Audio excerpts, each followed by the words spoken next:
Breaking news. He's a racist. For my whole life, he was speaking against black people. Even when my mom gave to the ministry, he said, I can't believe she gave that money to a black minister. You've just seen and heard Katie Frazier, who's referring to her dad, Rick Frazier. Why, you ask, would Katie refer to her own dad as being racist? Katie is not an angry teenager who's mad at her dad. Rather, she has decided to take a courageous stance against racism. Katie strongly believes he's behind the malicious, untrue attacks being waged against God's apostle, David E. Taylor, because he's African American. Attacks Katie believes are resulting from her mother, Deborah, giving a large contribution to David E. Taylor's ministry. I don't know why she gave that money to a black man's ministry, Katie said she heard her dad say. As an outsider, David E. Taylor was summoned to testify in the Frazier's divorce hearing about the contribution. Rick said he wanted his ex-wife's money back and threatened David E. Taylor directly, telling him if he didn't comply, he would make videos to destroy him through social media to ruin his reputation. Since then, Apostle David E. Taylor has been publicly attacked by what's commonly known today as internet trolls, people who use the internet to give false information about others. They have gone to great lengths, even posting fake videos, blogs, and other information. Why, do you ask? Because the man of God innocently accepted a contribution to the ministry during the time of the Frazier's divorce hearings. This is shocking. Injustice in America is still a reality, but through it all, David E. Taylor has shown a heart of love for Deborah, Katie, and even Rick. In her reverence for God and his work through Apostle David E. Taylor, Katie publicly apologized to Apostle for the attacks and wrote him a letter of apology. I just wanted to apologize to the social media world, and it's truly just because she followed what God wanted her to do and gave to this work. And it's my own father who's spreading these lies, who's getting these videos chopped up, the deposition videos that came from the divorce case. It breaks my heart.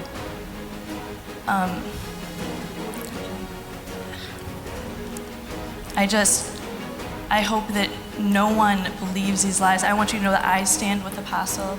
My whole family stands with Apostle, and it's just, I've been so blessed by this ministry personally, and I was healed out of my wheelchair. And I came here and I saw a ministry that uses people's finances and turns them into something so wonderful that's reaching people all over the world.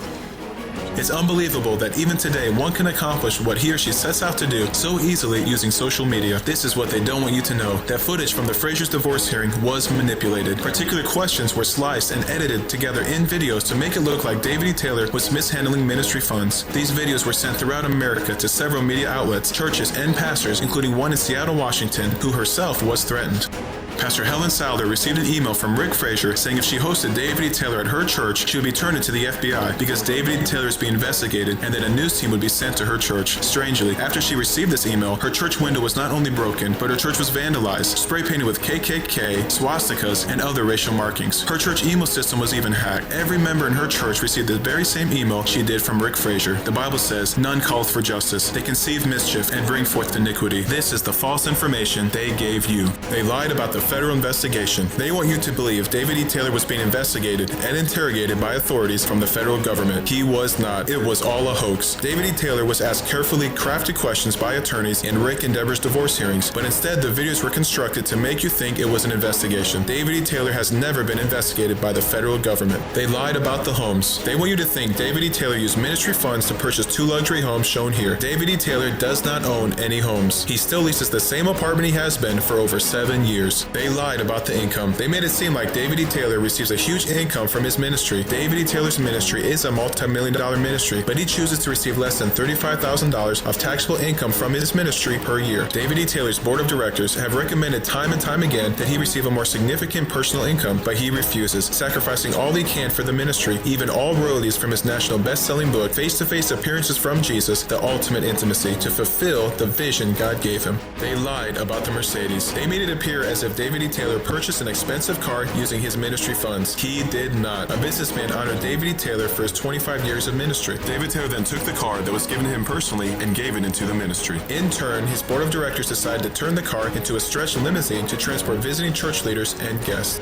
They lied about the clothes. They want you to believe David E. Taylor misuses ministry finances to buy expensive clothes for personal use, but he does not. David E. Taylor travels extensively around the world holding miracle crusades and conferences. For this purpose, he wears quality clothes to support yearly travels and his television ministry. His expenditures are approved by his board of directors. They lied about David E. Taylor, not knowing his board members. They tried to make David E. Taylor look incompetent by ambushing him. When David E. Taylor was testifying in the Frazier divorce hearing, his board of directors were going through a transitional period, electing new members. Therefore, he answered with integrity and followed the advice of his attorneys by saying he did not know. They lied about the taxes. They tried to paint a picture that David E. Taylor is operating his ministry illegally. Out of his love and concern, David Taylor took in a struggling family into his apartment. David Taylor's tax returns were filed reflecting the legal name of his dependents. In his apartment, the parents of the dependents always referred to their children by nicknames. Therefore, David E. Taylor did not know their full names. We can't conquer hate with hate. We can only conquer hate with love. For more information, visit reportingthewholetruth.com.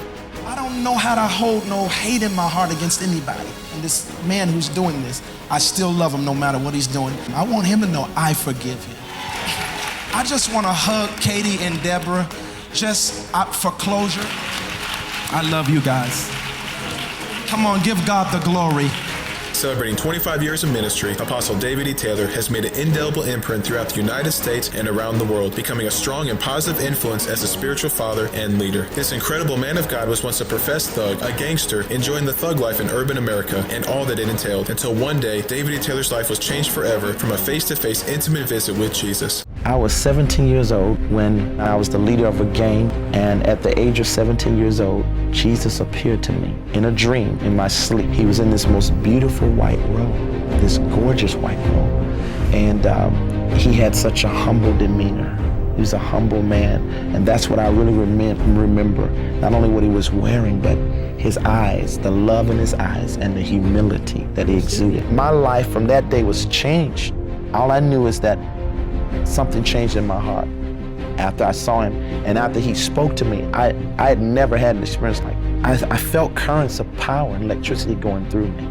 You know, from that glory that was coming off of him, his presence, and I was changed. I knew something had happened to him. And he stood there with a smile on his face, but his eyes full of light and love, you know, and he said, "Follow me." I knew he wanted me to give my life to him. I said, "Lord, I want others to experience what I experienced with you.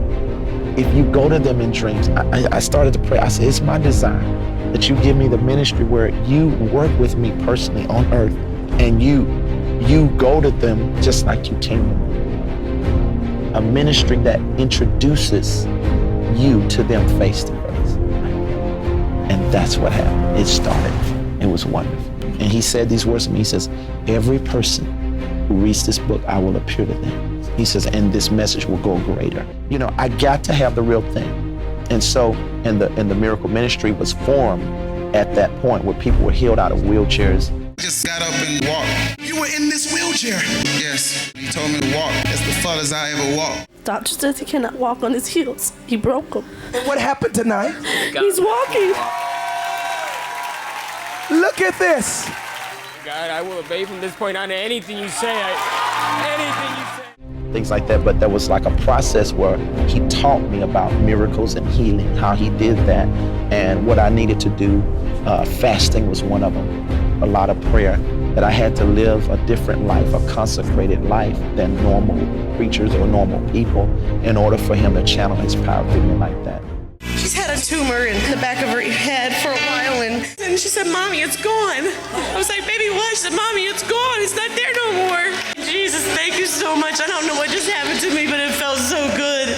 Out of this face-to-face relationship with Jesus, his healing ministry was birthed. David E. Taylor was humbled and honored, Jesus choosing him to appear before, saving him from a life in the streets. Today, David E. Taylor works with a multicultural staff he loves, spreading the gospel of Jesus around the world. As a result of his ministry and relationship with Jesus, thousands of people are meeting Jesus face-to-face. They are turning their lives around, and because of God working with and through David E. Taylor, are becoming responsible sons and daughters of God, positively impacting their communities. Martin Luther King Jr. once said, "Injustice anywhere is a threat to justice everywhere. While most of us would be furious and would want to seek revenge against someone attacking us so viciously, Apostle David E. Taylor holds no malice in his heart. Despite the fact that there's still a huge divide among races in America, David E. Taylor, like Martin Luther King Jr., believes and teaches the only way we can overcome hatred is through love. David E. Taylor's heart is to propel God's vision of love in unifying America. He urges all of us to pray about the issue of racism, to love each other, even our enemies, that one day, because of our prayers and actions, love will prevail.